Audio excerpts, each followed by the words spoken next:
Então vejam bem, né? Se nada disso for verdade, ainda assim provoca reflexão. A gente já está tudo doido aqui, Rogério. Talvez sim. Mas o fato é que nada disso atenta contra o amor. Nada do que está escrito ou dito atenta contra o lado belo da vida. Apenas fere suscetibilidades religiosas, mas fora isso não fere nada. Eu só quero saber se essa revelação falsa que fizeram a você foi uma tentativa de Javé de sabotar alguma coisa de Jesus. Daqui a 10 anos a gente conversa sobre isso. Não, porque vai ser mais difícil ainda de aceitar essas colocações que você está trazendo agora, em função dessa, Ficou muito claro. do que se passou com você. Ou não. A questão é, Javé não pode ser contrariado. E eu contrariei o tempo todo. Então apanhei e apanho. Ninguém tem ideia, e eu não vou contar nunca o que é que se passa comigo, porque isso aqui que eu estou falando é besteira. Se eu vou falar o que se passa comigo é que ninguém acredita mesmo. Não vale a pena.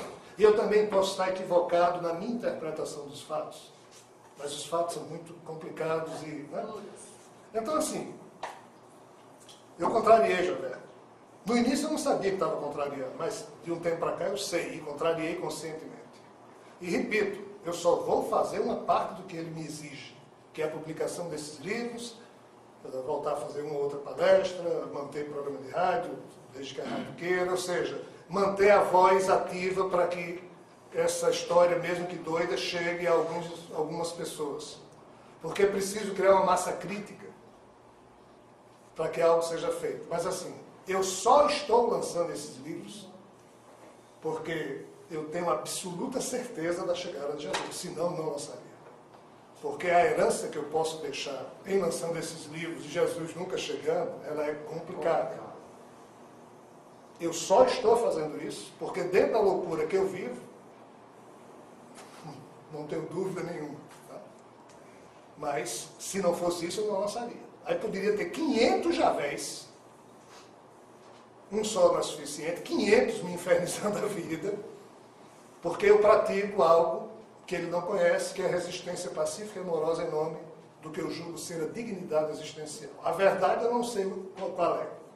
Então eu não posso dizer a vocês que eu pratico a resistência pacífica e amorosa em nome da verdade. Não, eu não tenho estatura para dizer isso. Eu consigo dizer que a minha resistência ela é pacífica e amorosa em nome da dignidade existencial.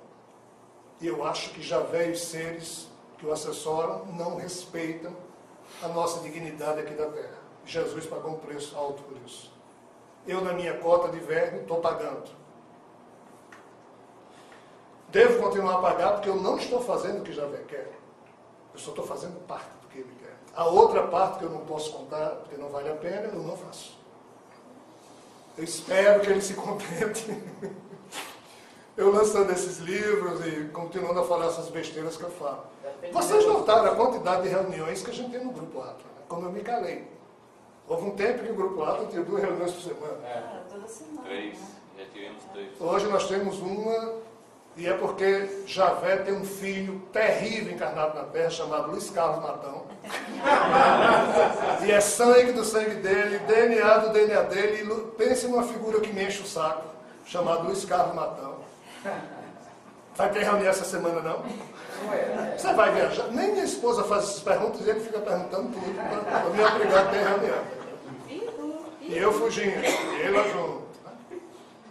E saibam vocês que nem eu, nem Ricardo, nem ninguém aqui em Jeane é o mais conhecido do Grupo Atlas lá fora, não. O mais conhecido é Luiz Carlos Matão. Como é que o pessoal chama ele lá na Europa, nos Estados Unidos, é um tal de Matão. Até eu descobri que o Matão era um Matão. Porque esse rapaz manda mensagem para Deus e o mundo, então ele é o grande assistente de Javé, não sou eu. Ainda bem. Ontem mesmo me perguntaram como o Luiz. Pois é. Né? É impressionante. Então, assim, se Luiz Carlos Matão não existisse, nada disso estaria acontecendo, porque tinha ficado intramuros. Como também se outros irmãos meus, de Angola, de São Paulo, Élcia, não tivessem se movimentado para divulgar esse livro, nada também tinha acontecido. Porque... E a minha intenção esse ano foi me auto-liquidar enquanto instrumento desse troço. Eu tentei parar de escrever, deletei livro, me recusei a publicar livro durante esses 4 anos. Publiquei o Druida da Montanha, como é que é o nome? Jesus e o Druida da Montanha, para me livrar, assim, um livrinho fininho. Digo, rapaz, eu vou publicar esse troço aqui para passar melhor com os meus amigos. Tem gente com raiva de mim porque eu nunca mostrei o livro O Drama Cósmico de Javé. Se eu desse para alguém, eles inventavam um jeito, pegavam esse alguém e espalhavam.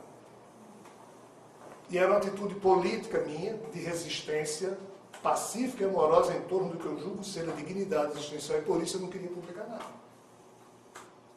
Paguei um preço alto. Eu espero que em publicando eu tenha menos problemas para administrar, mas se não for, paciência, que seja do jeito que tem que ser. Mas fazer a outra parte que ele me pede eu não consigo fazer mesmo, não tem jeito. Mas eu só estou publicando isso, não é porque Javé está me chantageando ou usando expressões pouco... tipo ele fez no Antigo Testamento, ele está fazendo, mas não é por isso não. Porque eu perco a minha vida terrena rindo se for em benefício daquilo que eu penso ser o belo da existência. Eu só estou fazendo isso porque eu tenho certeza que Jesus chega. Senão não teria sentido eu lançar esses livros. Eles seriam motivo de escândalo, somente de escândalo. E a história da Terra já está cheia de escândalos, basta de escândalos. Quando é que Jesus vem? Eu já não sei, não quero saber de data. Já se discutiu. Tá, mas Matão seguramente sabe, ele vai dizer para vocês que eu estou fora disso. Pessoal. Só mais uma perguntinha. Só uma. Vocês dois falam com ela aqui da vida desde cedo tentando. Você falou no começo que essas informações foram passadas por seres extraterrenos, não pelos amigos espirituais. Se eu entendi errado. Os dois. Né? Eu gostaria de entender, assim, eu não consigo compreender a diferença de um e o outro. É dimensão, são mundos, um é um mundo mais palpável, o outro é um mundo mais espiritual. Como que reside a diferença entre eles? Bem, aí é uma mera questão de semântica, né? De uso de palavras. Mas assim, aquilo que a gente pode chamar de vida dentro dessa bolha que se chama universo, né? Vamos chamar assim, nós chamamos aqui de extraterrestres. Só que existem seres extraterrestres que já chegaram num ponto tal de evolução que eles transcendem a materialidade dos corpos transitórios que eles utilizam. Esses seres, eles tanto podem vir aqui em naves, como se quiserem, vêm numa atitude mental. Como se quiserem, vêm desdobrados espiritualmente, porque eles potencializam. Então, um extraterrestre para nos contactar, desde que ele seja evoluído, ele pode fazer de diversas formas. Os espíritos desencarnados, evoluídos, que estão nas esferas espirituais superiores, que transcendem a criação de Javé, estes atuam da forma como nós conhecemos, através da metodologia espírita. Só que, na hora que você está escrevendo, você, como médium, tanto pode ter um ser extraterreno projetado, e alguns deles são tão evoluídos que trabalham de mãos dadas com os espíritos mentores, eles se percebem e atuam junto ao médium. Esse extraterrestre, ele poderia pousar uma nave, subir pelo elevador, entrar no meu apartamento e me ditar as coisas. Mas é complicado. Então, se ele é evoluído, ele simplesmente faz desse jeito. Espíritos que estão nas esferas espirituais mais primitivas, vinculadas à Terra, estes ainda estão dentro da criação de Javé. Estes também se aproximam da gente, mas normalmente são espíritos sofredores, pouco evoluídos, que sabem um pouquinho mais que nós, ou talvez não saibam nem tanto quanto nós aqui na Terra saibamos, já que eles estão enevoados, ou seja, a fixação mental deles está em cima dos problemas que eles têm e carregam quando desencarnam. Então vejam bem, os extraterrestres evoluídos podem tudo, ou quase tudo, em termos de comunicação, que os espíritos encarnados evoluídos podem. Só que os espíritos evoluídos encarnados têm um conhecimento